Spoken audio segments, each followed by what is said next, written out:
porque en realidad estoy sintetizando el trabajo de grandes creadores, también lo que he aprendido de grandes maestros que realmente me han sido muy útiles a la hora de escribir para hacer títeres, ¿no?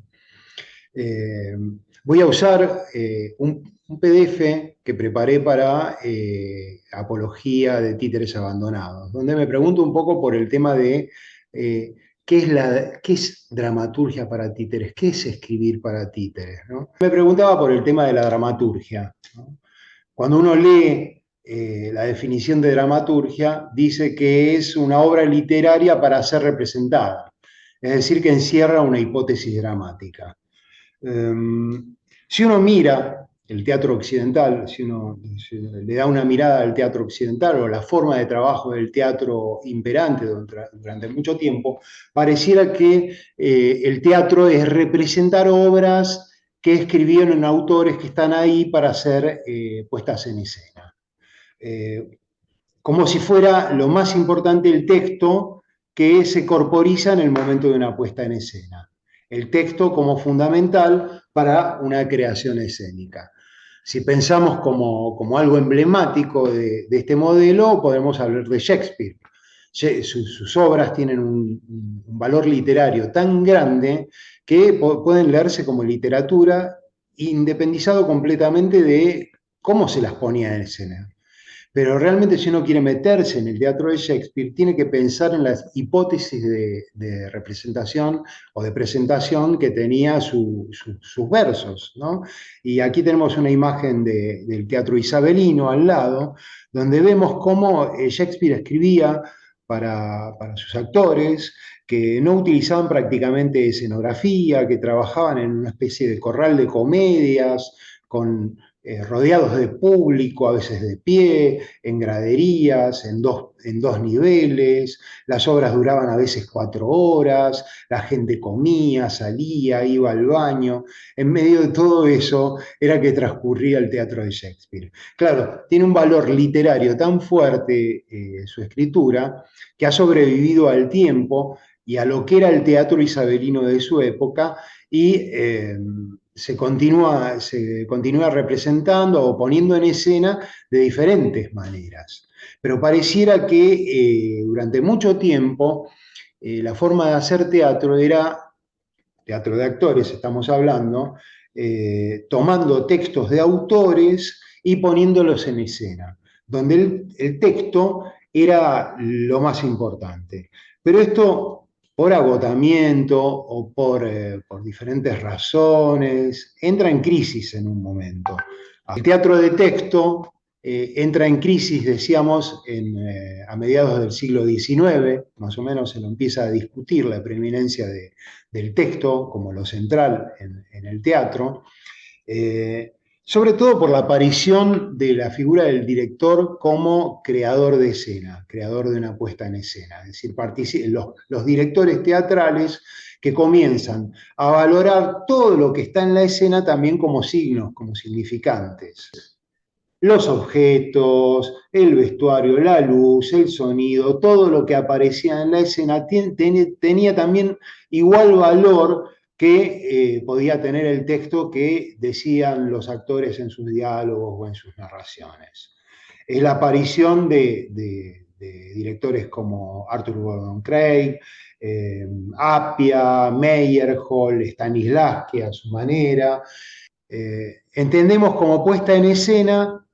Yo estoy siguiendo a Rubén Schumacher, un maestro acá de dirección, un director muy reconocido acá en Argentina, que él dice que nosotros trabajamos para crear una puesta en escena. La puesta en escena que sería el objeto artístico configurado por diversas artes que existe solo en el momento de la presentación y del encuentro con el público.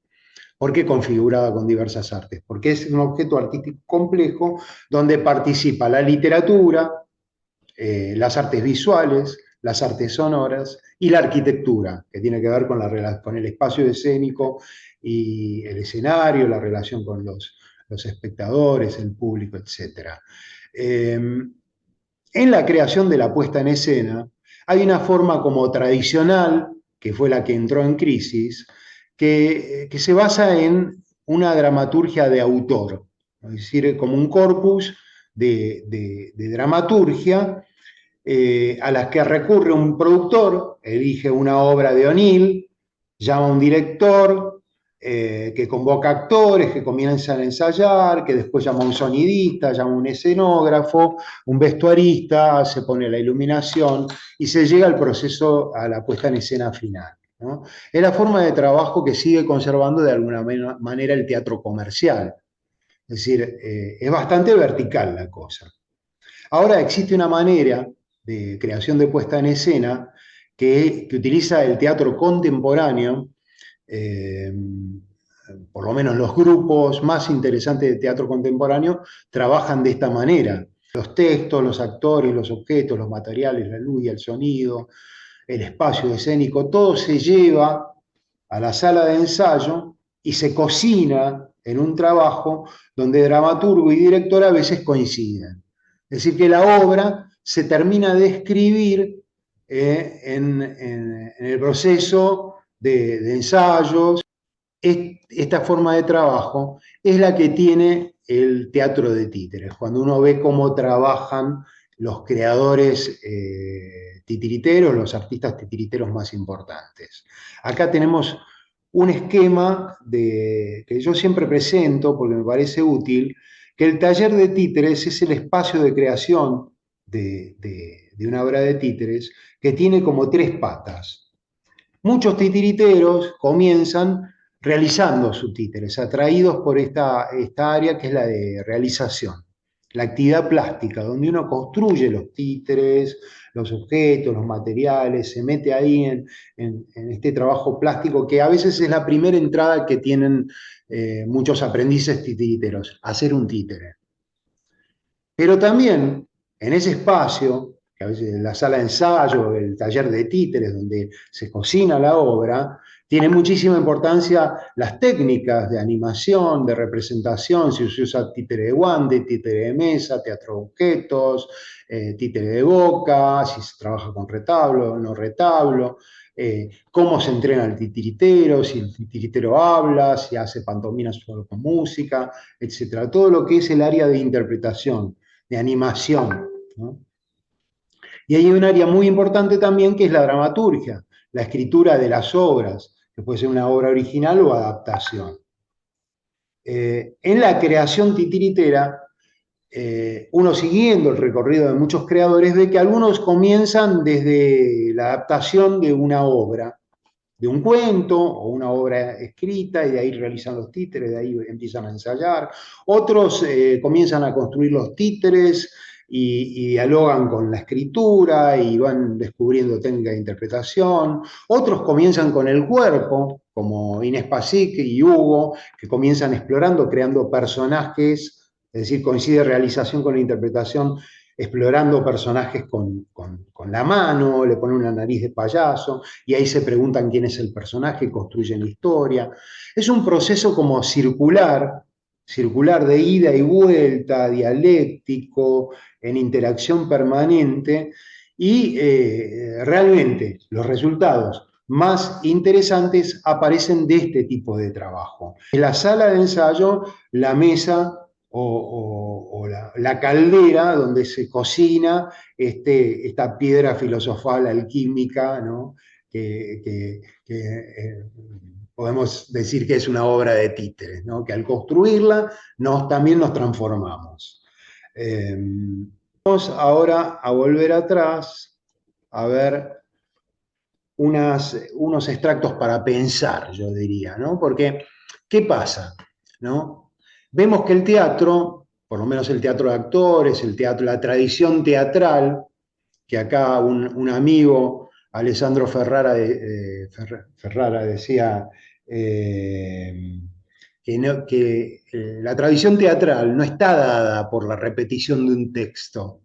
Lo importante son las técnicas, el arte de la actuación, el arte de la interpretación, lo que da realmente carácter al hecho teatral. Y tiene bastante razón en eso. No es la repetición de una serie de palabras lo que hace al hecho teatral. Es un todo que está dado por la puesta en escena. Entonces, uno ve que el teatro de actores o el teatro de texto tiene como un corpus y autores, García Lorca, Cervantes, O'Neill, Tennessee Williams, Shakespeare, Marlowe, etcétera, etcétera, etcétera, eh, eh, Cartoon, bueno, cada cual en su país tendrá un dramaturgo que le gusta, ¿no? Y en cambio, algunos que comienzan a hacer títeres preguntan, ¿y dónde están las obras de títeres? Y se ve que no hay muchas obras de títeres escritas. Tenemos las obras de títeres de Javier Villafañe, que son maestras en la hipótesis de representación del títere de guante. Si uno las lee sabiendo que son para títere de guante, encuentra muchas claves para el títere de guante. Hay alguna obra más, la de Alfred Jarry, Urrey, ¿no? Que también puede tener algunas claves para ese tipo de teatro, la de Federico García Lorca, que tienen que ver con el teatro de Cachiporra, pero no hay demasiado más escrito. Si uno tiene que buscar dramaturgia para títeres, tiene que ir a buscar videos en YouTube o videos en Internet donde uno ve la obra completa.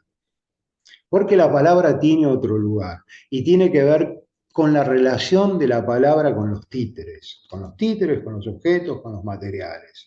Hay autores que trabajaron muy bien este tema, Ana Alvarado, que tiene un libro muy interesante escrito sobre teatro de objetos, Javier Sueski, que siempre da talleres de dramaturgia, muy interesante todo su trabajo, Román Pasca, un autor también, creo que es canadiense, muy interesante sus reflexiones, Carlos Converso, un argentino-mexicano que también se pregunta por la dramaturgia escénica, y Mauricio Cartún, que tiene unos escritos muy, muy buenos sobre teatro de títeres porque fue profesor de la Escuela de Titiritero de San Martín, donde yo lo tuve como docente, ¿no? Este es de Ana Alvarado, y dice así, extractos para pensar, ¿no?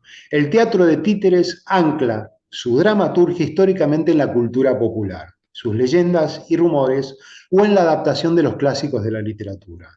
Ha tenido pocos autores interesados en una dramaturgia específica, pero algunos son legendarios. Alfred Jarry, García Lorca, Javier Villafañe y muchos más. Podría decir Guaira Castilla, Roberto Espina. Todos ellos partieron de la escritura poética o de la dramaturgia teatral y adaptaron esas formas al más delirante mundo de los títeres. Ana Alvarado, ¿no? Es decir, hay toda una legión de titiriteros que antes eran poetas y encontraron en los títeres el espacio para su poesía. Dicen que los títeres es como la poesía del teatro, ¿no? Eso yo estoy de acuerdo. Y ahora vamos a lo anterior. Desde mediados del siglo XIX entra en crisis el poder de la palabra en el teatro. En la actualidad hay un cierto regreso de la palabra al teatro, pero afectada por 40 años de teatro postdramático. Teatro postdramático sería un teatro donde todo lo que está en la escena tiene igual importancia, ¿no? Y la experiencia de procedimientos artísticos creados por movimientos de vanguardia del siglo XX, dadaísmo, surrealismo y creadores como Tarkovsky, Robert Wilson, Duchamp, Artaud, Cantor, Gentil. Esta también es Ana Alvarado, creo. Eh, Román Pasca dice, para un títere la palabra hablada es contraria a su naturaleza. Cuando apresuradamente se le pone voz a un títere, se lo traiciona. Paradójicamente, no se lo escucha. Eso es mío. Los títeres, al encontrarse con los textos, generalmente lo modifican. ¿Qué palabras inventar para qué cuerpos? Se pregunta Javier Sueski. Y está muy bueno, porque no sabemos para qué cuerpo estamos escribiendo. Por eso algunos hablan de escribir para títeres como un arte de ensamblaje, hablan de montaje, y todos los titireros, titiriteras, titiriteres hablan de la necesidad de escuchar los objetos, los materiales, los títeres. Eso es algo que vamos a pensar, porque ¿quién los escucha? Nosotros. No es que hablan solos, pero hay que escucharlos. Es decir, no le podemos imponer palabras. Por eso tiene que haber como un movimiento de ida y vuelta entre la materia y las imágenes literarias o que la palabra nos propone, y la animación también, la realización plástica. Tenemos que ir y volver para lograr la riqueza que nos puede ofrecer este arte, ¿no? Que es enorme, enorme. Bueno, espero que esto les sirva, es para adelantar y para que ya estén en tema cuando arranquemos. Y vamos a seguir hablando, luego de hablar de este tema, de la dramaturgia específica para títeres, o qué es escribir para títeres, objetos, materiales, vamos a meternos en el proceso creativo, eh, donde vamos a distinguir entre lo que es la escritura de guión, algunos llaman dramaturgia del plot, de la trama, ¿no? A la dramaturgia de la imagen, que es una propuesta de creación a través de la palabra, y veremos cómo la podemos extender a los objetos y a los materiales, donde es más interesante, porque ahí sí hay una indagación sensorial con todos los sentidos, donde vamos tirando de un hilito para que la historia salga. Y no hacemos como los guionistas, que lo que hacen es partir de una idea, enseguida tienen que tener nudo, climas, desenlace, y después armar una escaleta, y después desarrollar los diálogos, y tener todo estructurado como de entrada antes de comenzar a escribir, ¿no? Mauricio Cartún siempre dice, yo formo dramaturgos y curo guionistas. Bueno, nos vemos en la clase y esperemos que esto les sirva como anticipo.